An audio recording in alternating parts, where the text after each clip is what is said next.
اور کہتے ہیں کہ جب ہم مر کر بوسیدہ ہڈیاں اور چور چور ہو جائیں گے تو کیا از سر نو پیدا ہو کر اٹھیں گے؟ کہہ دو کہ خواہ تم پتھر ہو جاؤ یا لوہا یا کوئی اور چیز جو تمہارے نزدیک پتھر اور لوہے سے بھی زیادہ سخت ہو، جھٹ کہیں گے کہ بھلا ہمیں دوبارہ کون جلائے گا؟ کہہ دو کہ وہی جس نے تم کو پہلی بار پیدا کیا، تو تعجب سے تمہارے آگے سر ہلائیں گے اور پوچھیں گے کہ ایسا کب ہوگا؟ کہہ دو امید ہے کہ جلد ہوگا، جس دن وہ تمہیں پکارے گا تو تم اس کی تعریف کے ساتھ جواب دو گے اور خیال کرو گے کہ تم دنیا میں بہت کم مدت رہے۔ اور میرے بندوں سے کہہ دو کہ لوگوں سے ایسی باتیں کہا کریں جو بہت پسندیدہ ہوں، کیونکہ شیطان بری باتوں سے ان میں فساد ڈلوا دیتا ہے۔ کچھ شک نہیں کہ شیطان انسان کا کھلا دشمن ہے۔ تمہارا پروردگار تم سے خوب واقف ہے، اگر چاہے تو تم پر رحم کرے یا اگر چاہے تو تمہیں عذاب دے، اور ہم نے تم کو ان پر داروغہ بنا کر نہیں بھیجا، اور جو لوگ آسمانوں اور زمین میں ہیں تمہارا پروردگار ان سے خوب واقف ہے۔ اور ہم نے بعض پیغمبروں کو بعض پر فضیلت بخشی اور داؤد کو زبور عنایت کی۔ کہو کہ مشرکو، جن لوگوں کی نسبت تمہیں معبود ہونے کا گمان ہے ان کو بلا دیکھو، وہ تم سے تکلیف کے دور کرنے یا اس کے بدل دینے کا کچھ بھی اختیار نہیں رکھتے۔ یہ لوگ جن کو اللہ کے سوا پکارتے ہیں وہ خود اپنے پروردگار کے ہاں ذریعہ تقرب تلاش کرتے رہتے ہیں کہ کون ان میں اللہ کا زیادہ مقرب ہوتا ہے، اور اس کی رحمت کے امیدوار رہتے ہیں اور اس کے عذاب سے خوف رکھتے ہیں۔ بے شک تمہارے پروردگار کا عذاب ڈرنے کی چیز ہے، اور کفر کرنے والوں کی کوئی بستی نہیں مگر قیامت کے دن سے پہلے ہم اسے ہلاک کر دیں گے یا اسے سخت عذاب دیں گے۔ یہ کتاب یعنی تقدیر میں لکھا جا چکا ہے، اور ہم نے نشانیاں بھیجنی اس لیے موقوف کر دیں کہ پہلے لوگوں نے اس کی تکذیب کی تھی، اور ہم نے سمود کو اونٹنی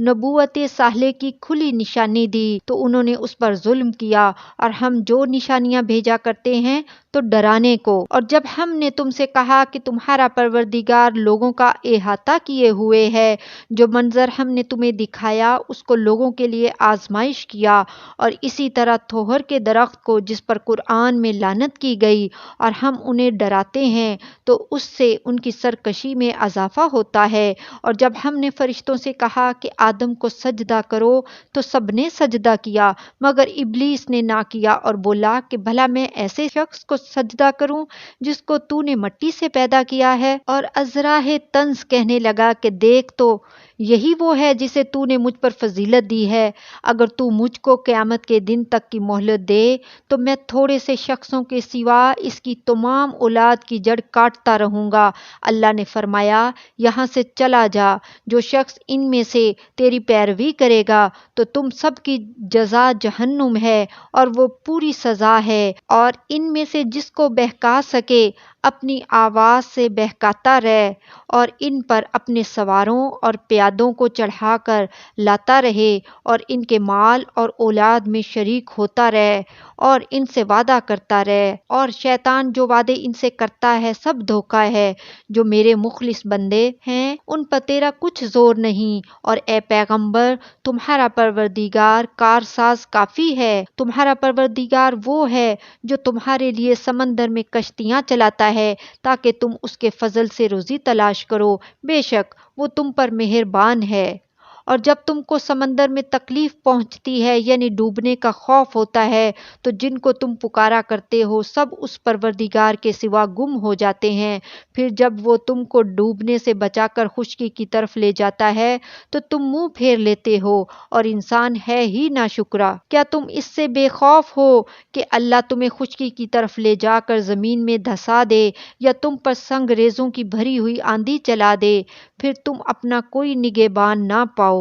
یا اس بات سے بے خوف ہو کہ تم کو دوسری دفعہ سمندر میں لے جائے، پھر تم پر تیز ہوا چلائے اور تمہارے کفر کے سبب تمہیں ڈبو دے، پھر تم اس معاملے میں اپنے لیے کوئی باز پرس کرنے والا نہ پاؤ۔ اور ہم نے بنی آدم کو عزت بخشی اور ان کو خشکی اور تری میں سواری دی اور پاکیزہ روزی عطا کی اور اپنی بہت سی مخلوقات پر فضیلت دی۔ جس دن ہم سب لوگوں کو ان کے پیشواؤں کے ساتھ بلائیں گے تو جن کے اعمال کی کتاب ان کے داہنے ہاتھ میں دی جائے گی، وہ اپنی کتاب کو خوش ہو کر پڑھیں گے اور ان پر دھاگے برابر بھی ظلم نہ ہوگا، اور جو شخص اس دنیا میں اندھا ہو وہ آخرت میں بھی اندھا ہوگا اور نجات کے رستے سے بہت دور۔ اور اے پیغمبر، جو وحی ہم نے تمہاری طرف بھیجی ہے، قریب تھا کہ یہ کافر لوگ تم کو اس سے بہکا دیں تاکہ تم اس کے سوا اور باتیں ہماری نسبت بنا لو، اور اس وقت وہ تم کو دوست بنا لیتے،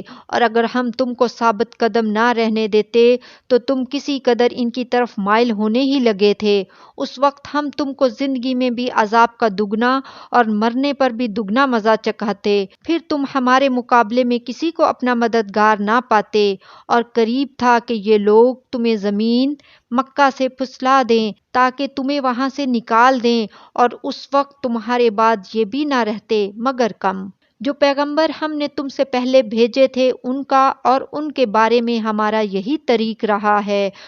اور تم ہمارے طریق میں تغیر و تبدل نہ پاؤ گے۔ اے محمد صلی اللہ علیہ وآلہ وسلم، سورج کے ڈھلنے سے رات کے اندھیرے تک ظہر، عصر، مغرب، عشاء کی نمازیں اور صبح کو قرآن پڑھا کرو، کیونکہ صبح کے وقت قرآن کا پڑھنا فرشتوں کی حاضری کا موقع ہوتا ہے، اور بعض حصہ شب میں بیدار ہوا کرو اور تہجد کی نماز پڑھا کرو۔ یہ شب خیزی تمہارے لیے ایک اضافی عمل ہے۔ امید ہے کہ اللہ تم کو مقام محمود پر فائز فرمائے، اور کہو کہ اے پروردگار، مجھے مدینے میں اچھی طرح داخل کیجیو اور مکے سے اچھی طرح نکالیو، اور اپنے ہاں سے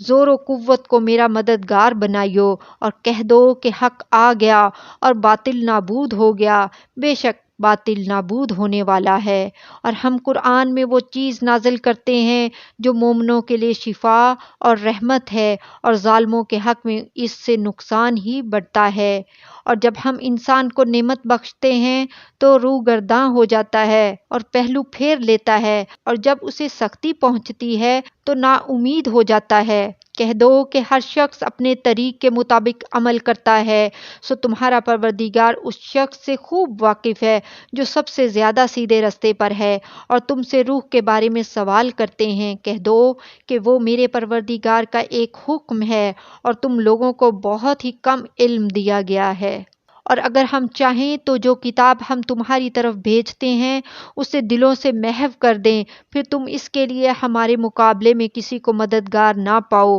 مگر اس کا قائم رہنا تمہارے پروردگار کی رحمت ہے، کچھ شک نہیں کہ تم پر اس کا بڑا فضل ہے۔ کہہ دو کہ اگر انسان اور جن اس بات پر مجتمع ہو کہ اس قرآن جیسا بنا لائیں تو اس جیسا نہ لا سکیں گے، اگرچہ وہ ایک دوسرے کے مددگار ہوں۔ اور ہم نے قرآن میں سب باتیں طرح طرح سے بیان کر دی ہیں، مگر اکثر لوگوں نے انکار کرنے کے سوا قبول نہ کیا، اور کہنے لگے کہ ہم تم پر ایمان نہیں لائیں گے جب تک کہ عجیب و غریب باتیں نہ دکھاؤ، یعنی یا تو ہمارے لیے زمین سے چشمہ جاری کر دو، یا تمہارا کھجوروں اور انگوروں کا کوئی باغ ہو اور اس کے بیچ میں نہریں بہا نکالو، یا جیسا تم کہا کرتے ہو ہم پر آسمان کے ٹکڑے گرا دو، یا اللہ اور فرشتوں کو ہمارے سامنے لے آؤ، یا تمہارا سونے کا گھر ہو، یا تم آسمان پر چڑھ جاؤ، اور ہم تمہارے چڑھنے کو بھی نہیں مانیں گے جب تک کہ کوئی کتاب نہ لاؤ جسے ہم پڑھ بھی لیں۔ کہہ دو کہ میرا پروردگار پاک ہے، میں تو صرف ایک پیغام پہنچانے والا انسان ہوں۔ اور جب لوگوں کے پاس ہدایت آ گئی تو ان کو ایمان لانے سے اس کے سوا کوئی چیز مانے نہ ہوئی، کہنے لگے کہ کیا اللہ نے آدمی کو پیغمبر کر کے بھیجا ہے؟ کہہ دو کہ اگر زمین میں فرشتے ہوتے کہ اس میں چلتے پھرتے اور رہتے بستے تو ہم ان کے پاس کسی فرشتے کو پیغمبر بنا کر بھیجتے۔ کہہ دو کہ میرے اور تمہارے درمیان اللہ ہی گواہ کافی ہے،